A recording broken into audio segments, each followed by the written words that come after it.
State ব্যাংকের মালদা ব্রাঞ্চে আমার কাউন্টার থেকে টাকা চুরি করে চোর সিসিটিভিতে ধরা পড়েছিল।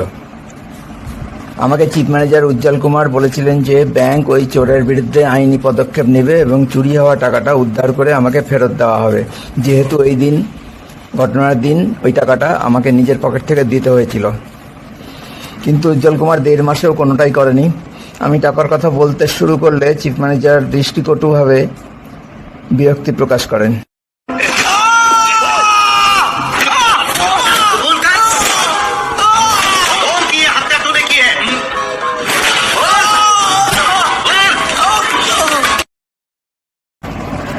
এটা একটা মুভির অংশ।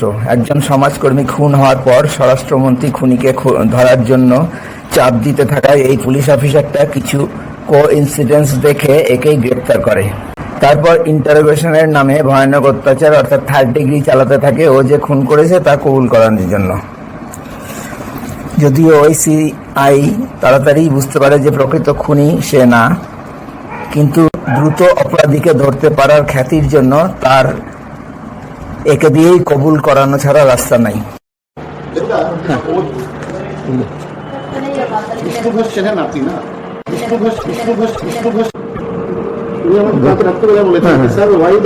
আপনি কোনো কমপ্লেন দিয়েছেন থানাতে? আমি বললাম না। তাহলে হু ইজ দ্য পারসন? আমাকে যদি রিটার্ন ওরা কিছু দেয়, উনি আসছেন দিতে, আমাকে রিটার্ন কমপ্লেন দিতে আসছেন, কবে অ্যাকশন, কবে অ্যাকশন, কবে অ্যাকশন? এটা মুভি না, এটা রিয়েল। আমার চাকরি যখন আর মাত্র 31 মাস বাকি ছিল, তখন স্টেট ব্যাংকের মালদা ব্রাঞ্চে আমার কাউন্টার থেকে 53,000 টাকা চুরি করে এই চোরটা ধরা পড়েছিল। সিসিটিভিতে যাকে টাকা চুরি করতে দেখা যাচ্ছে সেই চোরটা। 1.5 মাস পরেও আমাকে চুরির টাকা ফেরত দেয়নি। আমি টাকা চাইতে শুরু করলে আমাকে তার চেম্বারে ডেকে চিফ ম্যানেজার উজ্জ্বল কুমার ও ক্যাশ ক্রেডিট ম্যানেজার বিশাল কুমার আরও 2 জন ম্যানেজারের উপস্থিতিতে আমার ওপর যে নির্যাতন শুরু করে তার ভয়েস রেকর্ড থেকে এটা শোনাচ্ছি।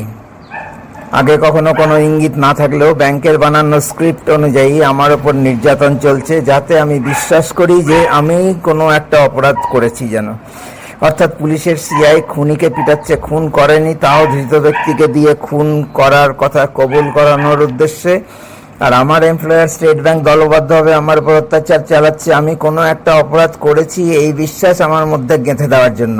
কারণ টাকা চুরি করে চোর ধরা পড়েছে, এটা তখন সবাই জেনে গেছে, সিসিটিভি ফুটেজও দেখা হয়ে গেছে সবার।